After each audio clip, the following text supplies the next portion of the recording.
கல்யாணமானவங்களுக்கு பேர் என்ன சொல்லுவாங்க? கணவன் மனைவி. என்னதுங்க? கணவன் மனைவி. குழந்தை பிறந்ததுக்கு அப்புறம் என்ன சொல்லுவாங்க? தாய் தகப்பன். அப்படியானால் இவங்க கணவன் மனைவியாக இருக்கும் பொழுது அவங்களுக்குள்ள விசுவாசம் இருந்தது. இருக்கீங்களா? இப்ப திருமணம் ஆகும் பொழுது என்ன இருக்கணும்? நம்ம பார்க்கிற பெண், நமக்கு பார்க்கிற மாப்பிள்ளை ஒரு விசுவாச மாப்பிள்ளையா இருக்குதான்னு பார்க்கணும். அழகை பார்க்க கூடாது, படிப்பை பார்க்க கூடாது, கலரை பார்க்க கூடாது, வசதியை பார்க்க கூடாது. எதை பார்க்கணும்? Whether he is spiritual person or not. அதை தான் பார்க்கணும். மற்றதெல்லாம் பார்க்கணும், அது தேவைதான். ஆனா அதுக்கு முதல்ல ஃபர்ஸ்ட் குவாலிஃபிகேஷன் என்ன பார்க்கணும்?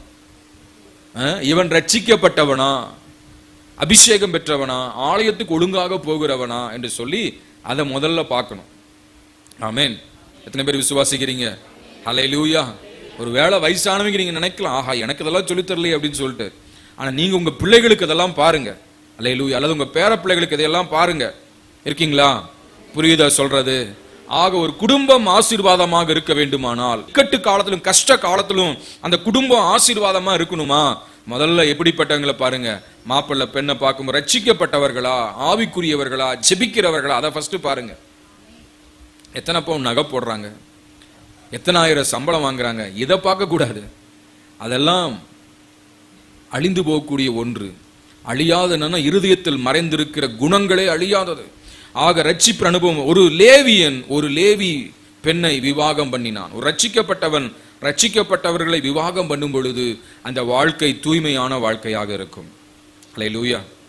அடுத்தது நம்ம பார்க்கிறோம். இதுல ரெண்டாவது காரியம் என்னன்னா, அவனுடைய தாய் தகப்பன்மார் என்று சொல்லி பார்க்கிறோம். அவன் பிறந்த பொழுது அவனுடைய தாய் தகப்பன். அப்போ ஒரு குழந்தை வளர்ப்புல என்ன இருக்குதுங்க? தாயுடைய பங்கும் இருக்கிறது, தகப்பனுடைய பங்கும் இருக்கிறது. ஆமென். சில பேர் வீட்டில் என்ன சொல்லுவாங்க? நீதான பெத்த, நீயே பாரு. தகப்பன் நீதான பெத்த, நீயே பாரு. இப்படி எல்லாம் சொன்ன அந்த பிள்ளை என்ன செய்யாது? நல்ல வளர்ப்புல வளராது. ஆக தாய் தகப்பன் ரெண்டு பேருமே என்ன செய்யும்? அக்கறை செலுத்தி அந்த குழந்தைகளை நல்ல பாதையில வளர்த்த வேண்டுமானால் தாய் தகப்பனுக்குள்ள என்ன இருக்கணும்? ஒரு ஜெப வாழ்க்கை இருக்கணும். யாரு கஷ்டம் இல்லாம இருக்கு? எல்லாரும் கஷ்டம் இருக்கு, பாடுகள் இருக்கு, உபத்திரம் இருக்கு. ஏன்னா கஷ்ட காலம். அந்த காலத்துல என்ன செய்யணுவீங்க? செங்கல் அறுக்கணும், பட்டணத்தை கட்டணும், வயல்ல வேலை செய்யணும். அப்படிப்பட்ட வேலைகளுக்கு நடுவுல தான் என்ன செஞ்சாங்க? விசுவாசத்துல பிள்ளை பெற்றெடுத்து வளர்த்தார்கள். ஹல்லேலூயா. இப்ப தேவ பிள்ளைகள் என்ன செய்யணும்? இந்த காலத்துல வேலைக்கு போகணும், சம்பாதிக்கணும், அதே நேரத்துல விசுவாசத்துல இருக்கணும். விசுவாசத்தை விட்டு வழுவி போக கூடாது. ஆமென். விசுவாசத்துல இருக்கணும், தாயும் இருக்கணும், தகப்பனும் இருக்கணும். அப்பதான் பிள்ளைகளை நல்ல ஒழுக்கத்துல வளர்த்த முடியும். ஹல்லேலூயா. சில குடும்பங்கள்ல தாய்க்கு விசுவாசம் இல்லை, சில குடும்பங்கள்ல தகப்பனுக்கு விசுவாசம் இல்லை. அப்ப பிள்ளைகள் எப்படி ஒழுக்கத்துல வளரும்? ஆக ரெண்டு பேரும் என்ன செய்யணும்? அந்த ஒழுக்கத்துக்குள்ள வரணும். அந்த கஷ்டத்தின் மத்தியில தான் அவங்க என்ன செஞ்சாங்க? பிள்ளையை வளர்த்துனாங்க. இப்ப பிள்ளை பெத்தா ஒரு வருஷம் லீவு, ஒரு வருஷம் சம்பளத்தோட லீவு கவர்மெண்ட்ல இருக்கு. அப்படிதானங்க? ஒரு வருஷம் லீவு. முதல்ல 3 மாசம் மெட்டர்னிட்டி லீவுன்றது 3 மாசம், 2 மாசம், 3 மாசம், 6 மாசம், இப்போ ஒரு வருஷம் லீவு. அப்ப இந்த லீவு கொடுத்துருப்பாரு பார்வான். ஆனா அத்தனைக்கு மத்தியில் என்ன செஞ்சாங்க? பிள்ளைகளை நல்ல வளர்ப்புல வளர்த்தார்கள். என்னன்னா விசுவாசம். ஆக இன்னைக்கு பேப்பர்ல படிக்கிறோம், இந்தியாவில் 70% பெண்கள் வேலைக்கு போக ஆரம்பிச்சிட்டாங்கன்ட்டு. நல்லதுதான், வேலைக்கு போறது நல்லது. இந்த காலத்துல 2 பேர் சம்பாதிச்சாதான் என்ன செய்ய முடியும்? குடும்பத்தை நடத்தி கொண்டு போக முடியும். ஏன்னா பொருளாதாரங்கள் அவ்வளவு கஷ்டமாயிருச்சு. இப்ப அந்த வேலைக்கு போகிற சூழ்நிலைகள்ல வேலை வேலை என்று வேலைக்கே முக்கியத்துவம் கொடுக்காம என்ன செய்யணும்? அந்த வேலைக்கு நடுவுல கர்த்தரை தேட முக்கியத்துவம் கொடுக்கணும், கர்த்தரை ஆராதிக்க முக்கியத்துவம் கொடுக்கணும், கர்த்தருக்கு நேரத்தை கொடுக்கணும். இன்னைக்கு என்ன சொல்றாங்க? டைம் இல்லைங்க, நேரமே இல்லைங்க. ஆண்டவர் சொல்றார், உன் பிள்ளைய பார்க்கறதுக்கு எனக்கு நேரம் இல்லைன்றாரு. இருக்கீங்களா? எதுக்கோ நேரத்தை செலவழிக்கிறோம் இல்லையா? எவன்கிட்டயாவது போய் பேசுறதுக்கு நேரத்தை செலவழிக்கிறோம், டீ குடிக்க நேரத்தை செலவழிக்கிறோம், பல வகையில் நேரம் செலவழிக்கிறோம். ஆனா ஆண்டவரை தேடுறதுக்கு மாத்திரம் என்ன சொல்றாங்க? நேரம் இல்லைங்க, ஆலயத்துக்கு வர நேரம் இல்லைங்க, சர்ச்சுக்கு வர டைம் இல்லைங்க. இப்ப ஆண்டவர் சொல்லுவார், உன்னை பார்க்கறதுக்கு, உன்னை ஆசீர்வதிக்க எனக்கும் டைம் இல்லைன்று வேற. இருக்கீங்களா? கவனிக்கிறீங்களா? புரியுதா? ஆமே. கொஞ்சம் யோசிச்சு பாருங்க, எத்தனை நாட்கள் ஆண்டவரை தேடாம போயிருச்சு. போன நாட்கள் திரும்பி வருமா? Time marches on. காலம் போய்கொண்டே இருக்கிறது. போன காலம் திரும்ப வருமா? போன சுகம் திரும்ப வருமா? வராது. ஆக காலத்தை பிரயோஜனப்படுத்திக் கொள்ளுங்கள். ஆமென். ஆக அறியாத நாட்கள்ல ஓகே, அறிஞ்ச பிற்பாடு என்ன செய்யணும்? ஆண்டவரை தேடணும், முக்கியத்துவம் கொடுக்கணும். ஆக இந்த 2 பேர் என்ன செஞ்சாங்க? ஒரு மனதோடு. ஒரு குடும்பத்துல ஒரு மனது தேவை. ஒரு மனது இல்லைன்னா பிள்ளையை பாதுகாக்க முடியுமா? சொல்லுங்க. அது இக்கட்டான காலம். யாராவது உள்ள நுழைஞ்சு குழந்தைய தூக்கிட்டு போய் தண்ணியில போட்டுருவாங்க. ஆனா அந்த குடும்பத்துல இருந்த 4 பேர் என்ன செஞ்சாங்க? 5 பேர், 5வது ஆள் குழந்தை. 4 பேர் என்ன செஞ்சாங்க? ஒருமனப்பட்டு இந்த தம்பியை காப்பாற்றணும், இந்த தம்பியை பாதுகாக்கணும், செயல்பட்டார்கள். ஆக குடும்பத்தில் என்ன வேணும்? கணவன், மனைவி, பிள்ளைகளுக்குள்ள ஒரு மனது. அந்த ஒரு மனது எப்படி வரும்? பை ஃபெய்த் அண்ட் பிரேயர், ஜெபத்துல தான் வரும். அல்லேலூயா. ஒரு மனதோட கூடி உட்கார்ந்து தேவனை ஜெபம் நோக்கி ஜெபம் பண்ணணும். குடும்ப ஜெபம் செய்யணும். காலையில மாலையில கண்டிப்பா என்ன செய்யணும்? Family prayer. இன்னைக்கு எத்தனை குடும்பங்கள்ல குடும்ப ஜெபம் இருக்கு? சில குடும்பங்கள்ல ஜெபமே இல்லை. காலை எந்திரிச்சதையும் ஆடு மாடு மாதிரி ஓடுறது வேலைக்கு, திரும்ப வந்து அப்படியே படுத்து தூங்குறது, நிதானம் இல்லாம. எங்க எங்க எங்க ஆண்டவர் ஆசீர்வதிப்பார்? எப்படி பிள்ளைகளை தரிசனத்தோட வளர்ப்பீங்க? இது இக்கட்டான காலம். மோசே வளர்த்துவதற்கு முடியாத ஒரு சூழ்நிலை. ஆனாலும் விசுவாசத்தோடு அந்த பிள்ளையை வளர்த்தார்கள். பிள்ளைகள் எப்படி வருகிறது? கர்த்தர் கொடுக்கிற பரிசு. Children are gift from God. Children are heritage from God. So God has handed children as a gift in our family. நம்முடைய குடும்பங்கள்ல பிள்ளைகளை ஒரு பரிசாக ஆண்டவர் கொடுத்திருக்கிறார். அந்த பரிசு என்ன செய்ய? நல்லபடியாக வளர்த்தணும்னா பெற்றோர்களுக்குள்ள முதல்ல விசுவாசம் இருக்கணும். விசுவாசம் எப்படி வரும்? கேள்வியினாலே வரும். கேள்வி எப்படி வரும்? வேத வசனத்தினால் வரும். அப்ப பைபிளை படிக்கணும். இன்னைக்கு எத்தனை பேர் பைபிள் கொண்டு வந்திருக்கிறீங்க? பைபிளை உயர்த்தி ஒரு அல்லேலூயா சொல்லுங்க பார்க்கலாம். பைபிள் வச்சிருக்கிறீங்க? பைபிளை உயர்த்தி ஸ்தோத்திரம். யுத்தத்துக்கு போறவன் பட்டயம் இல்லாம போன யுத்தம் பண்ண முடியுமா? நீங்க குன்னூர் ஊட்டிக்கெல்லாம் போனீங்கன்னா பை இல்லாம போனா பொருள் தர மாட்டான். அங்கெல்லாம் கேரி பேக் கிடையாது. நம்ம தான் பை கொண்டுட்டு போகணும். அந்த மாதிரி வெளிநாடுகள் இருக்கிற மக்கள் எல்லாம் பார்த்தா பை கரெக்டா எடுத்துட்டு போவாங்க. அந்த மாதிரி ஆலயத்துக்கு வரும்போது என்ன கொண்டு வரணும்? பைபிள் கொண்டு வரணும். If you carry Bible, Bible will carry you. நீ வேதத்தை சுமந்தால் வேதம் உன்னை சுமக்கும். அல்லேலூயா. இருக்கீங்களா? ஆக எதுக்கு சொல்றேன்னா, பெற்றோருக்குள்ள முதல்ல என்ன வேணும்? ஒரு விசுவாசம் வேணும்.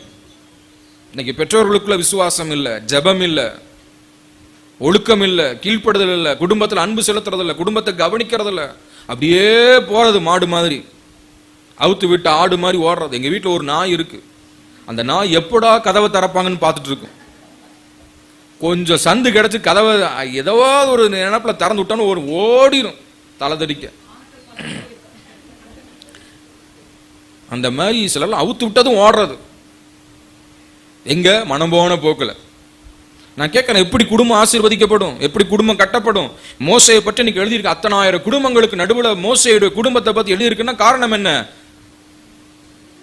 Moses parents were faithful parents. விசுவாசம் உள்ளவர்கள். அல்லேலூயா. அப்போ கணவன் விசுவாசத்துக்குள்ள வரலையா? மனைவி முட்டி போட்டு ஜெபம் பண்ணுங்க, ஆண்டவரே என் கணவனை விசுவாசத்துக்குள்ள கொண்டு வாங்க. மனைவி விசுவாசத்துக்குள்ள வரலையா? கணவன் மண்டிட்டு ஜெபம் பண்ணுங்க. பிள்ளைகள் விசுவாசத்துக்குள்ள வரலையா? பிள்ளைகளுக்காக ஜெபம் பண்ணுங்க. அல்லேலூயா. ஆண்டவர் சொல்றாரு, என்னை அல்லாமல் ஒருவனும் பிதாவினிடத்தில் வரான். பரலோகம் போக முடியாது. பரலோகம் போகணும்னா என்ன செய்யணும்? இயேசுவை தேடணும், ஆராதிக்கணும். அதுக்குதான் சத்தியம். ஆக மோசேயினுடைய பெற்றோர் அவன் பிறந்த பொழுது அவன் அழகுள்ள பிள்ளை என்று கண்டார்கள். அது மாத்திரமல்ல, இது தேவன் கொடுத்த பிள்ளை, இது தேவனுடைய பரிசு என்று சொல்லி அவர் தரிசன கண்ணோட்டத்தோடு அந்த பிள்ளையை வளர்த்தார்கள். அந்த சிறு பிராயத்தில் வளர்ந்த வளர்ப்பு தான் அவன் பெரியவனான போது அவனுக்குள்ளே கிரியை செய்தது. அல்லேலூயா. ஆக தேவ பிள்ளையை உங்க பிள்ளைகளுக்காக ஜெபம் பண்ணுங்க. உங்க பிள்ளைகளுக்காக தேவ சமூகத்தில் அழுங்க. அப்படி அழுகும் பொழுது பிள்ளைகள் பிற்காலத்தில் எப்படி இருப்பாங்க? ஆசீர்வாதமாய் இருப்பார்கள். ஆமென். ஆக அந்த விசுவாசத்துக்குள்ள வர வேண்டும் என்பதற்காகத்தான் இப்படிப்பட்ட சத்தியங்களை சொல்லுகிறோம். இதெல்லாம் வெளியே சொல்ல மாட்டாங்க. வெளியே உலகத்தை என்ன சொல்லி கொடுப்பான்? குடிக்கிறவன் குடிடான்னு தான் சொல்லி தருவான். வேலைக்கு போகாதான் தான் சொல்லி தருவான். சம்பாதிக்கிற வீட்டுல கொண்டு போய் கொடுக்க தான் சொல்லி தருவான். இன்னைக்கு என்ன பண்றாங்க? சம்பாதிக்கிறவங்க ஆண்கள் பணத்தை பாக்கெட்லயே வச்சுட்டு செலவு பண்றான். பெண்கள் பர்ஸ்லயே வச்சுட்டு செலவு பண்றான். இது நான் சம்பாதிச்சது, இது நான் சம்பாதிச்சா குடும்பம் குடும்பமா இருக்காது.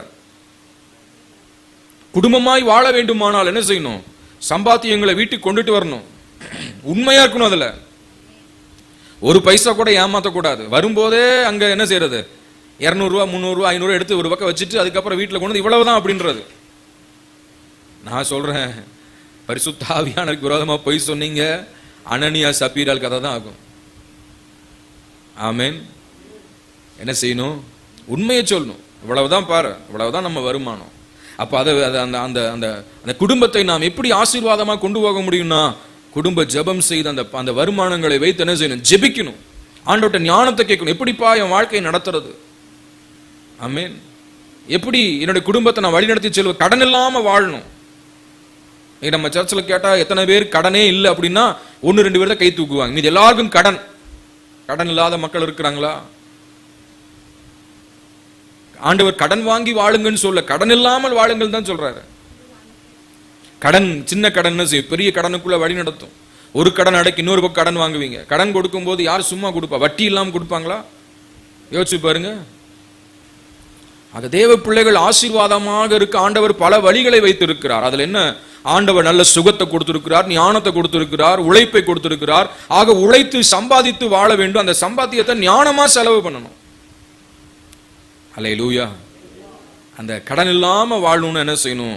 சம்பாத்தியத்தை வீட்டுக்கு கொண்டு வந்து அதுக்காக ஜெபம் பண்ணி அதில் ஆண்டவருக்கு தசமபா காணிக்கை எடுத்து வச்சு மீதம் இருக்கக்கூடிய பணங்களை ப்ரையாரிட்டிஸ் எதுக்கு முக்கியம், எதுக்கு ஃபர்ஸ்ட் செலவு பண்ணணும்? கடன் அல்லது வீட்டு வாடகை அல்லது பிள்ளைகளுடைய படிப்பு ஃபீஸ், இந்த மாதிரி என்ன செய்யணும்? எடுத்து வச்சு மீதம் இருக்கிற பணங்களை என்ன செய்யணும்? மற்ற செலவுகளுக்காக உபயோகப்படுத்தணும். புரியுதா உங்களுக்கு சொல்றது? இதெல்லாம் நம்ம இப்படியெல்லாம் வாழும் பொழுதுதான் என்ன நம்ம வாழ்க்கை ஒரு சந்தோஷமா இருக்கும். இல்லாட்டி எப்படி இருக்கும்? வாழ்க்கை விரக்தியா இருக்கும். சில பேர் கேட்டா ஏதோ இருக்கிறாங்க, போகுது, வாழ்க்கை போகுது, ஏதோ போகுதுங்க. அப்படி இல்லை. ஆண்டவர் நம்மை ஆசீர்வதித்து வாழ வைக்க விரும்புகிறார். அதற்கு நம்ம அவர் கையில ஒப்பு கொடுத்தாதானே அவர் ஆசீர்வதிப்பாரு. ஆமென். நம்ம வாழ்க்கையை நாமளே பார்த்துக்கலாம்னா அப்புறம் ஆண்டவர் எதுக்கு? நம்ம வாழ்க்கை அவர் கையில ஒப்பு கொடுக்கணும். ஆண்டவர் நீங்க நடத்துங்கப்பா, நீங்க என்ன போஷிங்க, காப்பாற்றுங்க. அதனாலதான் இந்த ஊழியத்தை பத்தி நான் சொல்லும்போது சொல்றது, இந்த ஊழியத்தின் தலைவர் கர்த்தர், ஸ்தாபகர் கர்த்தர், ஆலோசனை கர்த்தர், பொருளாளர் கர்த்தர், எல்லாமே அவர் தான். அல்லேலூயா. அவர் இருக்கிறபடினாலதான் ஆண்டவர் அற்புதமா நடத்தி கொண்டிருக்கிறார். ஆக தேவ பிள்ளையை இந்த மாதிரியான அனுபவங்களுக்குள்ள ஒவ்வொரு குடும்பமும் வரணும். தாய் தகப்பன்மார், கணவன் மனைவி, அவங்க தான் குடும்பம். அவங்க முதல்ல ஆண்டவரோடு இருக்கிற ஐக்கியத்துல சரியாக இருக்கும் பொழுது அந்த குடும்பம் ஆசீர்வாதமாக இருக்கும். பிள்ளைகள் சமாதானமாக இருப்பார்கள். பிள்ளைகளின் உயர்வு பெருசா இருக்கும்.